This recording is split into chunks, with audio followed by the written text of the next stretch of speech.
everybody, and welcome in to the second episode of the official podcast of the Colorado Eagles. I'm Meghan Angley, joined by Jesse Montano. We're credentialed reporters with Guerilla Sports covering the Colorado Avalanche and the Colorado Eagles, and we are so excited to get into this preseason kind of end of training camp episode because the home opener is this Friday against the Calgary Wranglers in Blue Arena, and I'm so very excited because hockey is just kind of so back right now. Hockey is very back. Like you said, the camps have kind of shaken out. We were here technically on the last day of Colorado Avalanche camp. And so now, guys are, Eagles camp is in full swing. And like you said, we're no longer waiting for the guys to, show up and the camp's even out.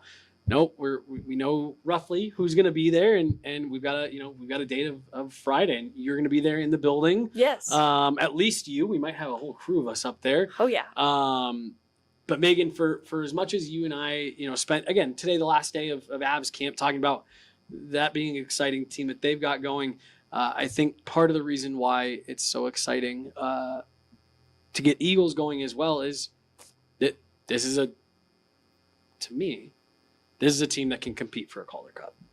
Certainly. And it's been interesting to see how the Avs camp has kind of shaken out because we're getting a clearer idea then of who's going to be available to the Eagles to start the season. And even with some injuries to the back end, which we talked a little bit on the last podcast, there's some depth on the way that can certainly help, especially in the absence of Jacob McDonald, a leader on the Eagles back end. I think there's still some really strong options for this to be a competitive D-corps even to start the year. So, I don't doubt that it still might be a little bit thin in terms of some of these injuries in the immediate, but I'm excited for some of the big steps that certain players will take in this year. So let's talk a little bit about this camp because we were there on Friday, and I think it's great to have the access that we do thanks to the Colorado Eagles to be behind the bench during practice. And you can hear how the players are interacting with each other, and you just can almost feel the energy then of the camp and having that up close view. So I wanted to hear your thoughts on being that close to the Eagles group. So I want to say this first. This is something that Dan and I were talking about there from the bench. And you and I have talked about this before, I think on a show.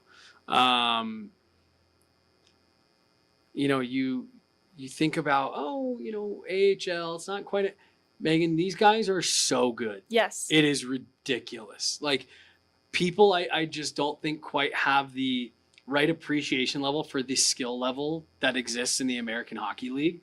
They're so good. They're so fast.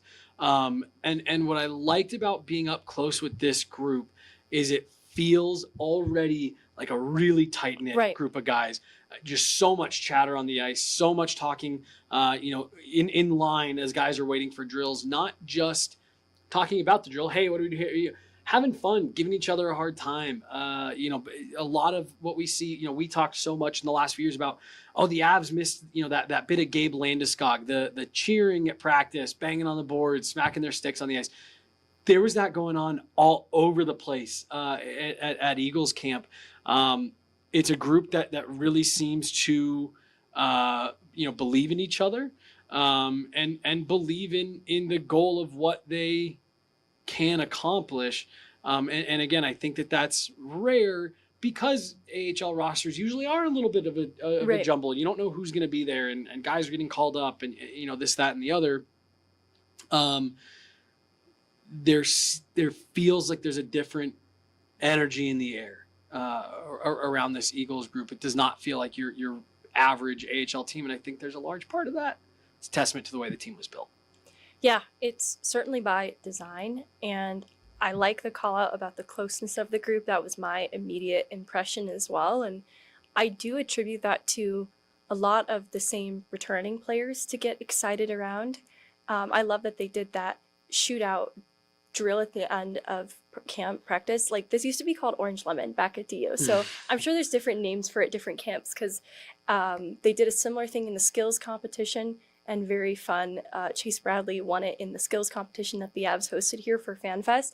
And then it was Riley Connors who won it at Eagles camp on Friday. And I just love to see different guys get different shine. And the way that they are affirming of each other as this has happened, or chirping each other too when, pucks don't go in the back of the net. Right. I think it's been fun. And they've kind of had the challenge too. Like, they haven't had Trent Miner at this camp. Right. And that's been interesting because he's such a solid part of, big part of that group. Yeah. So I think that's been interesting, having some different guys in net represented at camp. And then of course the injuries to the back end even affected some of the drills. I heard TJ Tyden say do you want me to dress as D just temporarily? And he's actually done it before. And Wagner back in the day also has had to kind of step up and do that when they've been a little short on D. And I think it's funny, but that kind of also does point to the situation that they're in. I think it's going to get better. So I don't have the official roster for opening night in hand, right. Just kind of an idea. Even with some of the line rushes that they were doing, they're going to distribute some of the shooters that they got in this offseason with Gushin and Barboulay and split them up. So I think it's going to be something like Felhaber, Meghan aligned together again. They had a lot of success last year with Matthew Phillips. Yeah. And then that shooter, I think, could be interchangeable, but it looks like it will be Barboulay. And then Gushin on that second line that I think is going to experience maybe some changes, but TJ Tynan, I expect to be kind of the recurring piece that's there. And so I'm just excited the way that the talent's been distributed, because you've got then Ivan kind of in a third line role, working with guys that have such high compete, Chase Bradley, Jason Poland. And I imagine by opening night, these lines change a little bit. But the other exciting thing was seeing Taylor McCarr. Yeah. He's been rehabilitating, I believe, a wrist injury. I'll say upper body for certain. And it made it so that he wasn't able to participate in camp through this point, but he was able to return to full contact with Eagles camp and even get in an Avs preseason game this past weekend against Dallas. So he looked good too. I think that he's in a really good place to start getting in games his first full year pro. And I think just based on what I saw in the Dallas game, he can be a really nice role player in the Eagles' depth to start this season.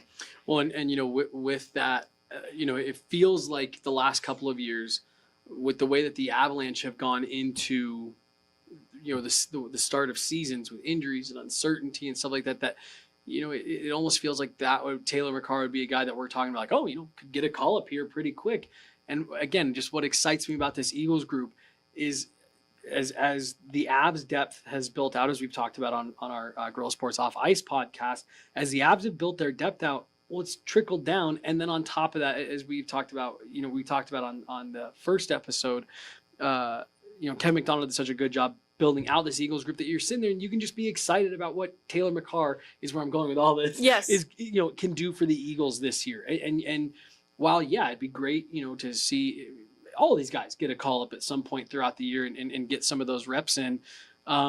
You get excited that, hey, Taylor McCarr can focus on being a first year pro and can focus on being, with the Eagles and helping, bring his game up to speed to help get the Eagles to where they want to go. And you're not having to worry about, at least for right now, the Avs end up using 50 guys last year, and that has such a real ripple effect on the Eagles as well, that it feels a little bit more stable, top to bottom organizationally right now. Yeah, and depth, it's obviously important. And I think it's going to be tested early for the Eagles too. There's a couple of guys who appear a bit banged up, don't know about their availability then come opening night. Some guys working their way still out of red contact jerseys. So players like Jake Wise, who was on both special teams last year and served a really important role in their depth, might not be available come opening night. That just creates opportunity then for Taylor McCarr, because I think, getting the regular full-time reps in your first full year pro when you've got some other forward depth in the pipeline, it can be competitive. And I think this just opens a door of opportunity for McCarr, who was doing some line rushes with Mark Sendent, another hard-working, consistent player that I really like for this forward group, that, the lines outside of 1 and 2 being the clear 1 and 2, it is kind of like 2 third lines in my eyes for what that forward group then ultimately ends up looking like. Some guys that maybe aren't ready come opening night. Cooper Gay's been skating in a red no-contact jersey, but very excited for the full pro season ahead for him. Nikita Prashepov, a bit banged up in a preseason game here for the Avs, wasn't on the ice at camp. So keeping an eye on some of these injuries that are hopefully not going to keep guys out long just creates opportunity then for some of these other players, with an emphasis on guys like Ivan, who you said in the last pod, another year older and perhaps a bit disappointed to have been reassigned from Avs camp as early as he was after what I thought was a really great game in preseason against Dallas here at home. And I actually think this is such a great spot for a player like that to be in then, because he'll then also be given a little extra responsibility. So I'm really excited with how the front end of the lineup has shaken out too. And so there's been a few players, that we know are reassigned back to Eagles. Wyatt Ahmet, TJ Tynan, Taylor McCarr, Alex Gagne, Chase Bradley, Jedlika, Megna Steinberg, and Tristan Nielsen. And we haven't talked about him a ton yet. He comes from the Abbotsford Canucks organization, but don't hold it against him. He's on the right side of things now, but you're getting a player with Calder Cup championship experience. And I think what's fascinating, because I've had people ask me, like, why wasn't this guy not on our radar before? Because right now, AHL only contract, but you guys, I wouldn't be surprised if that turns into an NHL contract if he continues what he's been doing through this camp preseason. He's earned a lot of personal shout outs from Jared Bednar, and for a very good reason. I think the role that he had in Abbotsford, it was significant. Like in the Colorado series this last year, he didn't register a point, but he had a few assists the year before. And so I think throughout the course of the playoffs too, he was a big contributor for Abbotsford in that opening series against Tucson, and then later in the final, like the division final. And so, the conference final. And so he maybe didn't pop off the page on such a talented Abbotsford lineup, kind of as a depth guy. But I think that his style of play is so suited for Colorado's system, to include the Eagles, that I think that's why it's had a lot of pop and a lot of shine, because it's not just been some of the speed and the way in which he kind of takes over play in leveraging that. There's obviously a little bit of an offensive instinct that has thrived here, but I think it all results from his work ethic. And there's a component of his game too of being a little bit of a pest, in his own words, to like being a little bit hard to play against. There was a power play in preseason where guys were running him on the kill opposite him because they were so mad at him and the way that he was playing. And I thought it was about to go sideways, but he kept his composure. And that's just the type of hockey player he is. He's going to bait guys into doing bad things by irritating them. And that's a lot of guys on the Eagles, and I love them for it. Well, and again, like that, I don't mean to, I hope I don't sound like a broken record here, but like as I just continue, Eagles fans should be really excited for this team, and it's because of what you were just talking about there, Megan. Like I think there's a real emphasis on identity with this Eagles group, and again, it's taking a nod from the way that we've seen the Avalanche try to build their team, over the last 5 years, let's say. Hard to play against, and I love quoting Nico Sturm from a few years ago. I'm hard to play against in the way where I'm not going to be putting guys into the second row, but I'm always in your hip pocket. I'm always going to finish my check. And I just love that it feels like that's a bit of what the Eagles have done here as well. Is we're building an identity for the Colorado Eagles to try to win a Calder Cup championship. And we're doing it with high character guys that are leaders, and guys that are going to play with that edge, whether they are, a guy like Gavin Brindley, who's, 5'8", or a guy like Keaton Middleton, who's 6'5", or whoever is going to fill, Alex Gagne, 6'7", like they're all just going to play with that edge. And there's a real identity, and intention that has been, built, or has been attempted in the construction of building this roster here. And I wanted to point out that Tristan Nielsen, maybe more of a depth role in Abbotsford, at least in line rushes early here, is filling in a top six role. And I think given the way he's gotten his offense to translate in preseason, there is, an offensive upside that I don't think has been fully tapped into with this player. And so I think that's a perfect role to start him out this year, especially because he is coming in kind of with that hot hand.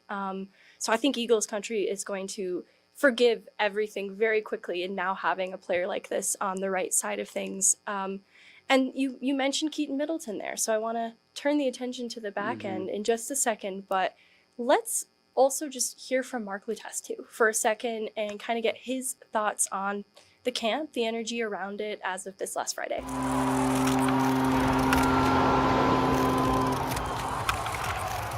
How's camp going? How would you describe the energy? The energy's always good, even in the community, just being around, trying to get settled in the community, talking to people, the excitement around the team, kind of what they've accomplished, what they mean. Everybody's very excited. Obviously, the players too. You know, they're ready to get started. Sometimes there's a little bit of a letdown from, with the fallout of Avs camp, but they're ready. They're ready to get back to where they are and establish themselves again as a good team in this league. And getting to take in some of those preseason games and practices, what have you taken away from those viewing experiences that you're applying in this camp? Well, we're hoping to keep the competitiveness. I think the team, the roster that the Avs have assembled, and then KMAC supplementing it on the American League side, and even some of the AHL, ECHL guys, it's very competitive. Spots are available, and even movement within the roster. So we're hoping to continue that competitiveness throughout the roster, throughout the lineup. And you're hoping that's something that continues all year, because I find when guys are being pushed, you finally get the best out of them. There's a little more urgency in their game, and management's done a really good job assembling a roster that allows us to do that. Building on that competitiveness, has getting to watch some of those games given you a better idea of that organization-wide identity that the team should play to every night? Absolutely. And I think Jared's done a good job letting me in their world and listen to their language and the things they value. And that makes it easier for me as a coach to relay that to the players.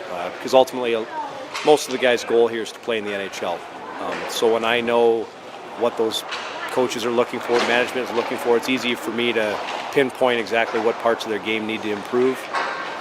Sometimes it's just opportunity, waiting for that right chance. But more often than not, there's a reason they're here. There's something that they have to add to their game to make them a full-time NHLer, and that's my job in collaboration with management and Bedsy to find out what it is to push them over that next, that hump. What are some of the offensive weapons that you're excited to deploy this season? Well, there's a lot, which is nice. Goosh is obviously comes with the skill. You see it every day. Tynes is somebody I'm very familiar with. Meg's somebody I played with and against. So it's good to be on the other side of the bench. And this couple weeks for me is honestly about developing relationships with players. How I communicate, what I expect of them, the role on and off the ice. And that's really, for me, what I've been trying to establish. And so far, so good. I think I've gotten through 80% of the roster. We're starting to get into a good working relationship. Looking at that back end, how would you describe kind of the mix of size and skill that's there and the identity that they're going to be playing to? Yeah, and I think there's been, on the injury side, we've kind of been dinged up back there. But that's this league. That's hockey. There's going to be more opportunities for some guys that might not have been there early. So I love the mix of size and youth. I think Tim's having a really good time molding some of them, helping them along with just the little details of their game, because there's so much talent there. It's the details and the structure that they play with that's going to allow it to come out. So he's had a lot of fun. They're all ears. They're very eager to work. So they've been a really good group so far to bring in, and they've brought a lot of energy in the room. Barons is looking ahead to his first full pro season after injury last year. What are some early impressions that you're seeing in him? He's a worker. And I think anybody that comes off of that kind of injury, to get himself back to the level that I think he's been at. I thought he was dominant at times at rookie camp. And then there's naturally a little bit of a step back when you get on the ice with those established NHLers. And I think it's a good thing for him to see that the pace that he needs to be able to play with, the size and the strength of the players, how smart they are. And then you take that experience from training camp into your first pro season, which undoubtedly is going to have ups and downs. That's part of it. That's why they're here. But he seems well equipped and mature enough to handle those ups and downs, and we're just going to have to help him through it as coaches. Camp as a player, how has that impacted the lens that you see training camp through now as a coach? And maybe how does it help some of the insights that you're giving your players? Yeah, well, and I had to learn the hard way. My first couple camps were not great. I wasn't physically prepared, and I think that's what training camp is about. It's about learning from maybe past failures or taking things from some of the more established guys.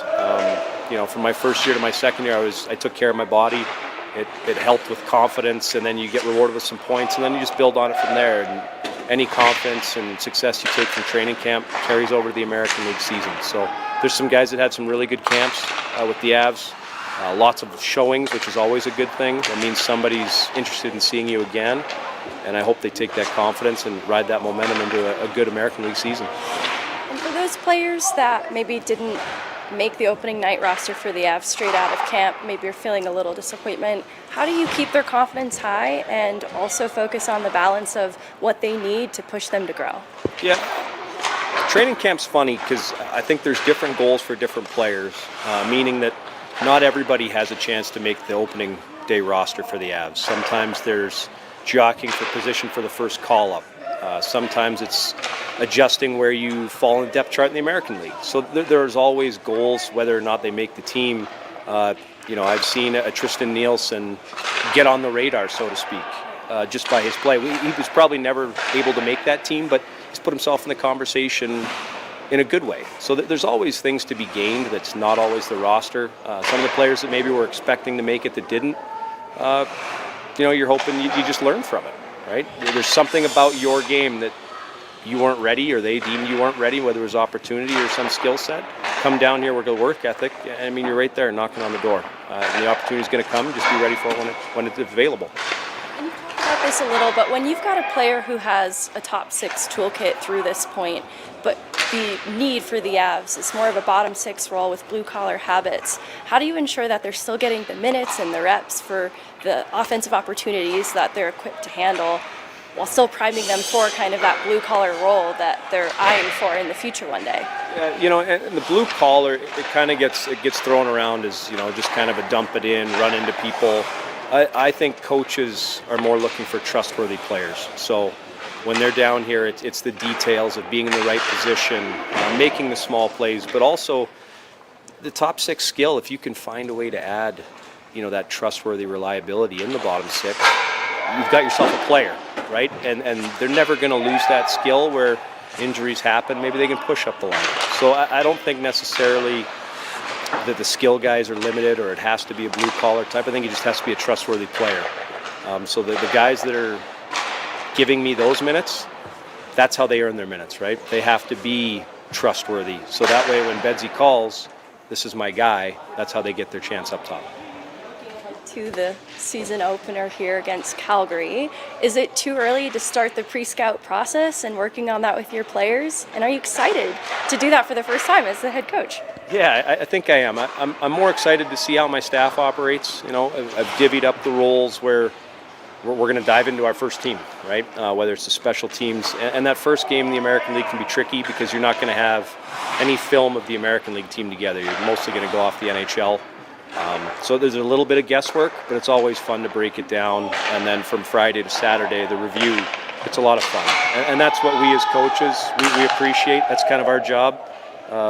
So we're finally going to get to do that and kind of burn off some of the energy that everybody has cooped up.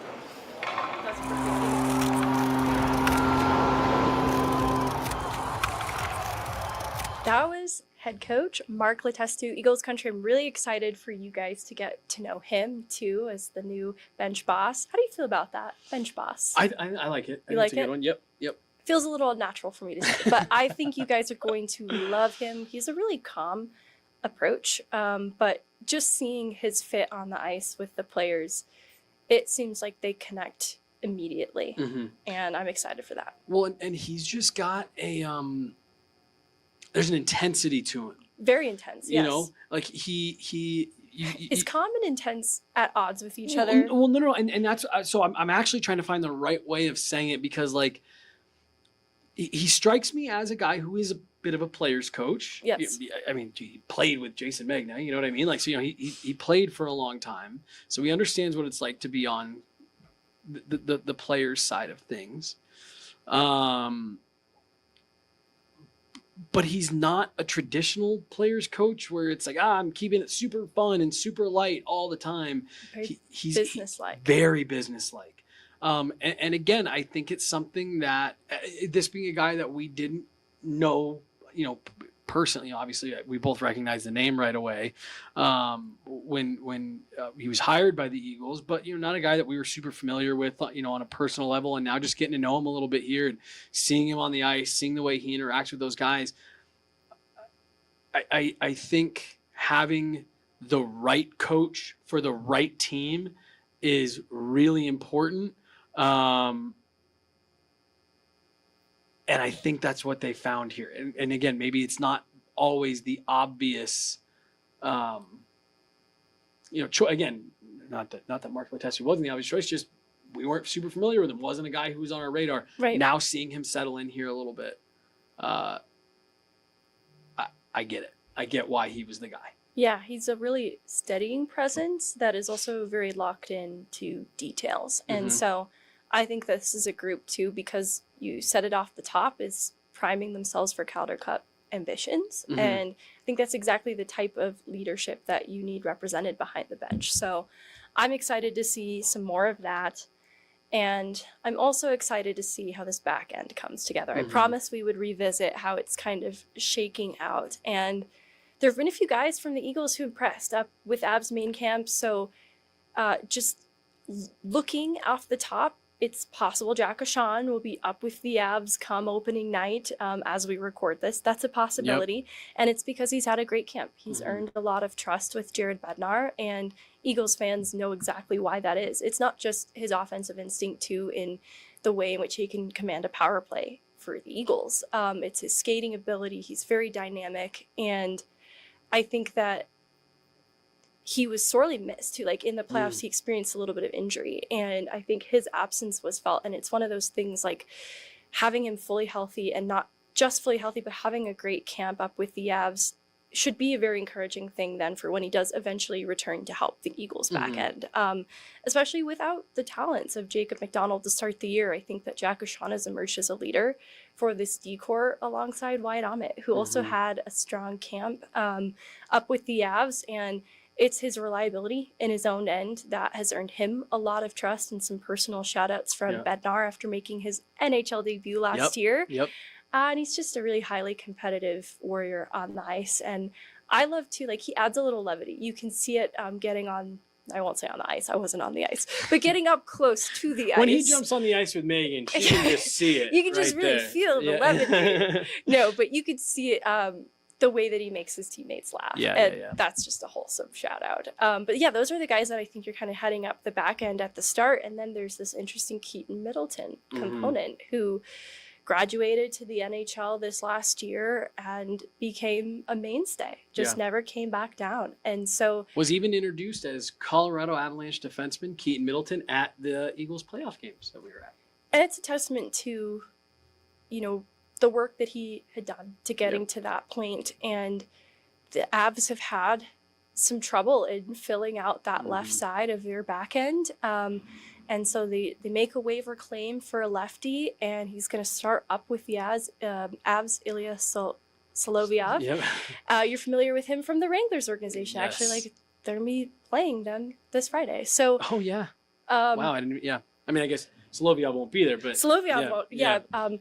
But because of this, it has created a trickle down effect where I think that Keaton Middleton highly respected by the Avs, and they really value what he brings.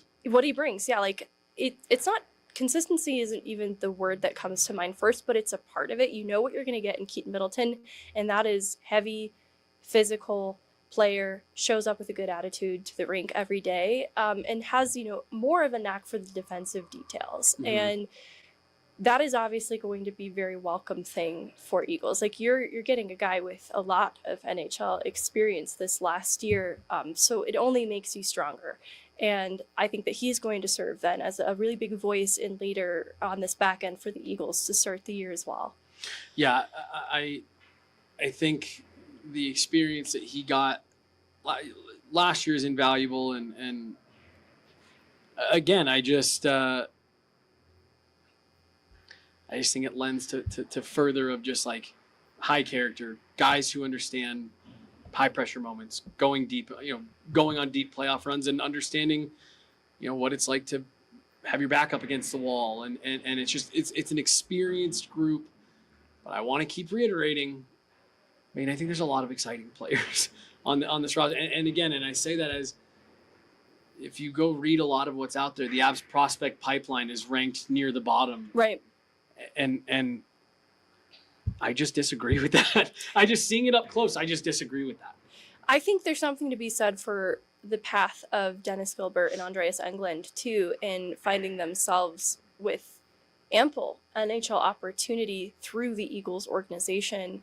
And I think that, Tim Branham does great work with the defensemen, and it was Aaron Schneekloth before that. Mm-hmm. And he just makes really responsible players with attention to detail. And so kind of no matter what style of defenseman you are, you're going to get better in the Colorado Eagles system. And so that's what excites me too, with some of the young players that are going to have opportunity then to start this year. And I don't know how it will all shake out, but a player like Henk Kempf, who was a little banged up coming out of preseason but skated in red over camp, should hopefully then be available to the Eagles soon. And he's somebody that was a leader in the rookie tournament for the Avs, and he is another that has kind of that stay-at-home defenseman vibe, but there is puck skill and offensive upside that he showed in the rookie tournament. So I'm excited to see the full pro season that is in store for him as well. Yeah, and not to jump the gun here on your you can tell him. Yeah, well, I was gonna say, but again,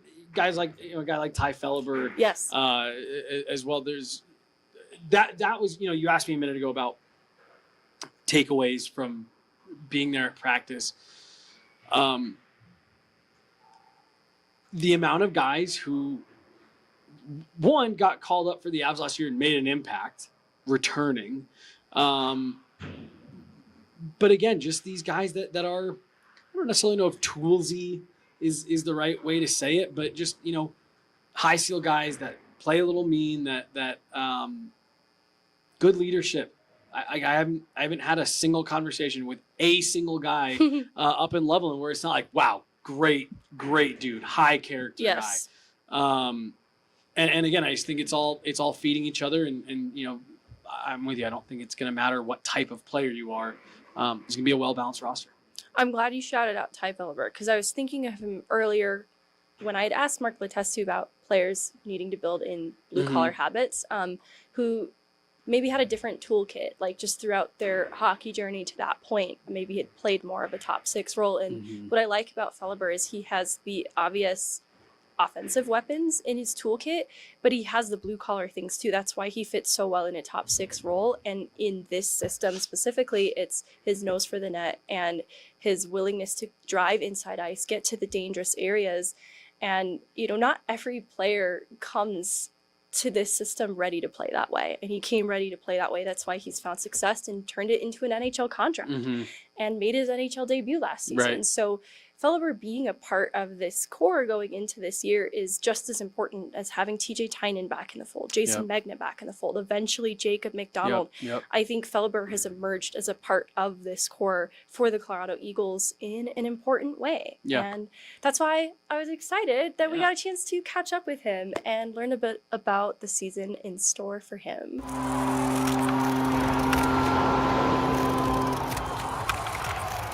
All right, Tye, how are you doing? How was your summer? It was great, thanks. I spent it up in Pembroke, Ontario, and just pretty chillaxed, just not much going on, slow summer. And what has the energy around this camp been like? I think it's been great. I think Tess really preaches just to have good vibes and just a nice environment to come into. Like he's saying on day one of camp, we can work hard, but doesn't mean you can't have a smile on your face while you're doing it. So, it's been awesome. It's been high intensity and lots of fun. When I talked to Letestu a couple weeks ago, he's talking about an attitude around the team of the job not being finished from this last year, maybe even some frustration that's carried over. Can you speak to that a little bit and how that's being channeled into something productive for this season? Yeah, 100%. I think with a lot of returning guys, it's that was definitely a learning process for me to personally to go that deep in the American League. It taught me a lot, and I know it taught my teammates a lot. So, yeah, it's definitely unfinished business, and I think, you always have your eyes set at the Calder Cup, and, it starts now, just getting prepared for the season, setting yourself up for the playoffs. But, we're definitely going to take a lot from that, and definitely leaves a sour taste in your mouth for sure. How is the fact that it is the eventual Calder Cup champions sort of a barometer for where this group is at in terms of how strong you are, and with a lot of the returning players being a part of the core to this year? Mm-hmm. Yeah, no, it's great. Like, I'm going to lean on those guys a lot. With Megs coming back is huge, and obviously with J-Mac, his injury, it's tough, but we're gonna do everything we can to. When he comes back, to set him up in a good position for hopefully first place in the division, and just everybody, and then even the new guys coming in, they seem to be adapting really well, and they definitely impressed me in practice and how hard they work and how much they're bought in already. Yeah, can you build on that a little bit more? What does excite you from what you're seeing in this group early on for this year? Yeah, I think the young guys, like, you gotta, in the American League, you have to lean on your young guys, especially during February, where the schedule gets a lot more hectic and a lot more road trips and stuff. You need those young legs, and I think that our core, like, young guys, are awesome, and like I said, they've definitely impressed me, and we're gonna have to lean on them. And I know you maybe didn't know him as well as some of the other players, but I want to shout out Coach Aaron Schneekloth and the work that he did and sort of the DNA that he left on Colorado Eagles hockey. What kind of an impact did he have on you as a player? I think, I owe a ton to Schneeks. Like, he really believed in me, and I felt like this past season was really my first legitimate chance of, just trusting myself as a player and being able to play how I want to play. And he would coach me and just give me pointers. But the biggest thing with him was he had that belief in me that, maybe some other people looked over, but he saw something in me, and I just kind of ran with it. And just very grateful for him. And I know everybody's wishing him best of luck this year. And what's it been like getting to know Mark Letestu as the new head coach? Yeah, he's been awesome.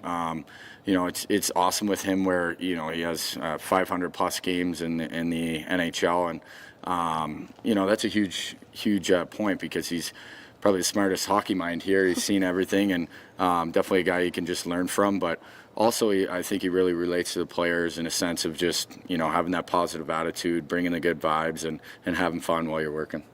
One of the strengths of last year was that power play unit finished in top 10. I was curious, with a new face behind the bench for the power play, how you, as kind of a leader on that unit, can help continue some of that success from last season. Yeah, I think, just with power play, like, I feel like your first practice, you're just kind of filling everybody out. But, once guys get to know each other a little bit better, even off the ice, whatever, I think the power play just kind of finds its click. And I think we're not really going to skip a beat. And, especially at the start of the season, I think special teams are huge, where, PKs are just trying to figure themselves out. I think he can exploit that, but I don't think we're going to miss a beat. And early impressions of Derek Army as another new coach behind the bench. Yeah, he's awesome. Kind of same thing as Tess, just fun to be around, makes it a good environment.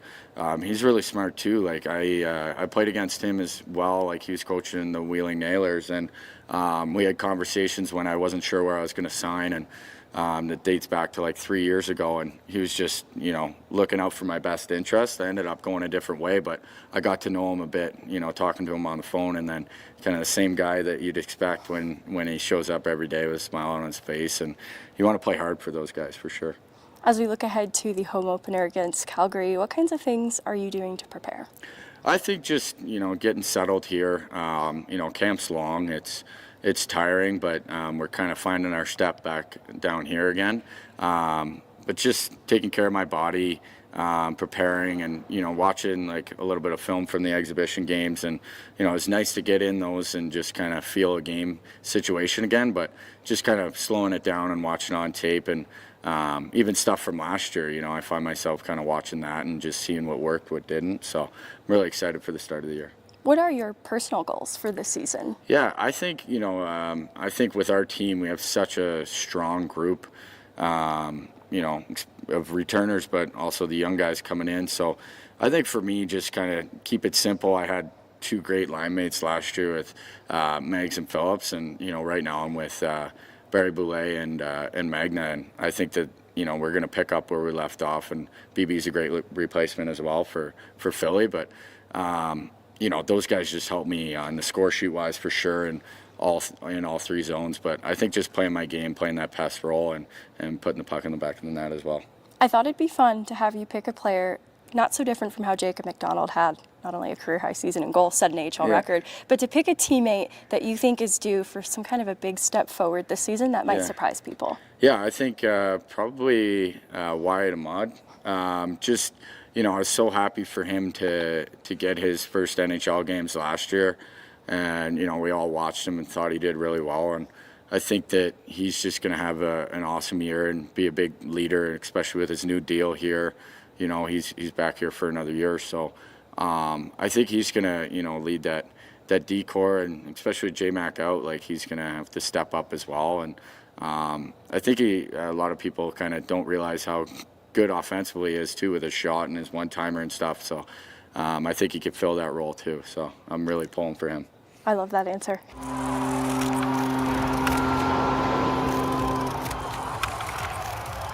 That was Colorado Eagles forward Tye Felhaber, and I just want to remind you guys about a really special giveaway that is still happening. 10 drink tickets to the Crown Lounge for opening night in Blue Arena. It seats up to 10 people, and you and a bunch of your friends can watch the home opener from a really cool vantage point. We actually finally got to see the view, and you get a great view of both benches. Kind of a corner, so you don't have any dead spots on the rink, like you can't see through the glass or anything like that. It's great. It's a perfect vantage point. They're going to set up some couches, make it really comfortable, so also just kind of a different hockey viewing experience. And all you have to do is sign up, so we have the form on our Twitter, and I believe the Eagles have also boosted this giveaway. Pinned to our page, Put in a little contact information, and then subscribe to the official Colorado Eagles podcast. And do that wherever you get your pods. If you watch on YouTube, do it on YouTube on the Guerilla Sports channel. But yeah, we'll be selecting a winner out of there as we get a little bit closer to the date, Megan. Yeah, so keep your calendars free. There's no overlap of conflict too. Like Friday, I think all of us should be at Blue Arena. I certainly will be. Every single person who's listening to this should be at Blue Arena. I sure hope so. If you're tuning into a Colorado Eagles podcast, first of all, I love you. Thank you for being here. And yeah, we'll see you Friday. Yeah. I'm going to speak it into existence. I love it. All right. That's about all we can really cover for now until the rosters are far more solidified. And I think that will come about this Friday. Shout out to Tye Felhaber too. First of all, great interview, great conversation, but he's awesome. Just great. Like, to give you guys context, we had waited to get Coach, and he had been kind of just hanging around knowing that we wanted to talk to him and was so patient. Like, take your time, go get Coach. Was so patient. That was just very kind, generous of his time. He was great. Just wanted to shout him out because we deal with a lot of players, and they're usually all really good. When you get a guy like Tye was the other day, I just want to make sure to shout out big ups to him. Yeah, we're excited to incorporate more player exclusive, coach exclusives, and we'll have some voices around the team too. So Kevin McLeod should be a part of the podcast too. So there's a lot of exciting reasons to subscribe, keep tuning in, especially as we gear up in season and a lot more of these storylines start to unfold for us. Yep, absolutely. Well, that should do it for today. Thank you guys so much for tuning in. I'm Meghan Angley. This is Jesse Montano, and we will be with you guys every step of the way covering the Colorado Eagles this season. Can't wait. See ya.